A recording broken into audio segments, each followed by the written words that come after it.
My name is Ashlynn Graves, and this is my demonstration speech about extracting honey. Honey has been known as a delicious sweet treat for many, many years. It even dates back to Bible times, when the land of Canaan was referred to as the land of flowing milk and honey. Most people now just buy their honey from the store in a plastic bottle shaped like a bear, and they don't think about the process that it takes to get there and how much time has been put into that single bottle of honey. When I was young, my dad started producing pure local honey for our community, and it has been a very rewarding environment for me to grow up in because I get to see the process that it takes behind the food that we eat.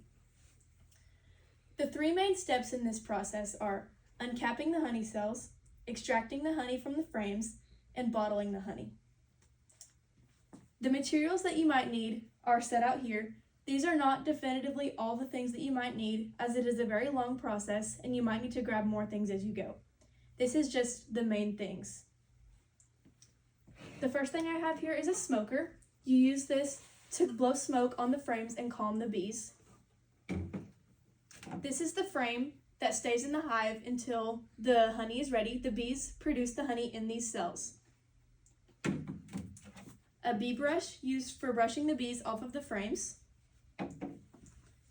This is the extractor that the frames are placed in, and it gets the honey out of them, and it gets all the honey down in the bottom of the extractor, and it gets it ready to go into a bucket. This is a bee suit that beekeepers wear whenever they go out to their hives.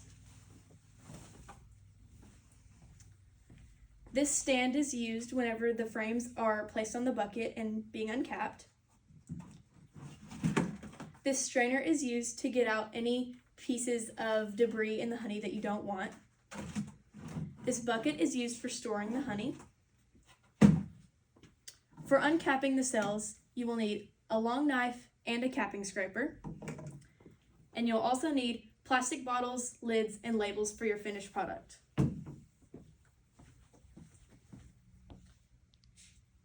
The first step of the process of extracting honey is to retrieve the frames from the hive and remove their wax cappings. Before you go out to your hives, you need to put on your bee suit. Most include a hood like this to protect your face from the bees that might sting you. You also should probably put on gloves to protect your hands as well. Also, before you go out, you need to prepare your smoker. So the top of it opens and you need to put in dead leaves or other fire-starting materials. You need to light it so that there's a fire, and you can press it down like this to blow smoke out, which calms the bees down. Once you go out to your hive, you need to gently pick up the frame out of the hive. You can use your smoker to blow a little bit of smoke to calm down the bees and get them to get off the frames. If there are bees left, you might need to use a bee brush to use a gentle swiping motion to get the extra bees off of the frame. One thing that beekeepers need to remember is to not be afraid of the bees.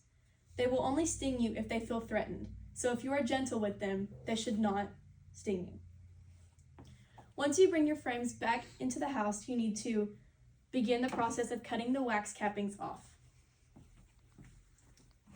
You can place your frames on a stand like this over a bucket or an uncapping tank.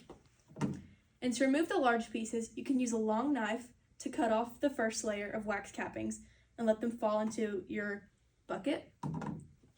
To remove the extra pieces, you can use a capping scraper to scrape off the extra pieces of wax.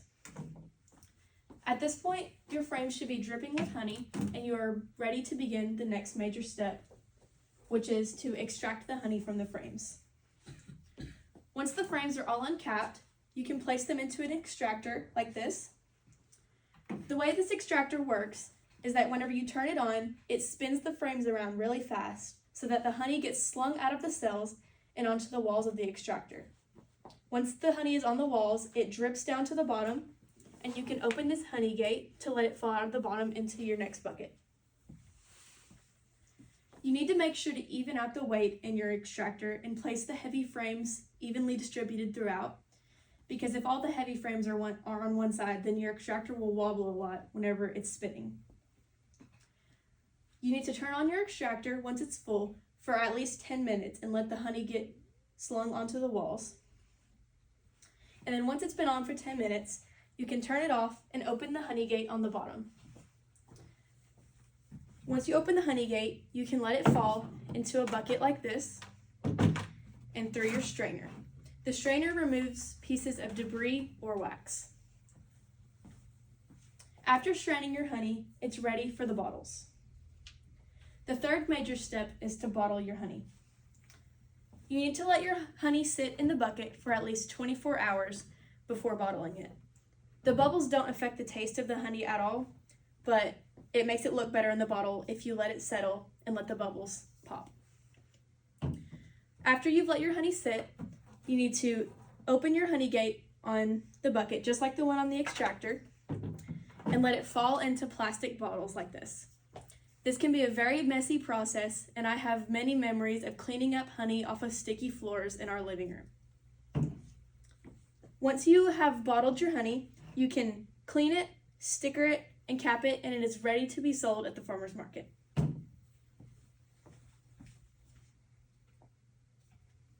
In conclusion, extracting honey is a long and tiring process, and I remember many times it taking the whole family and lots of late nights doing honey.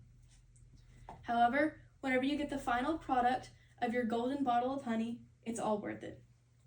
The three main steps in extracting honey are uncapping the cells, extracting it from the frames, and bottling the honey.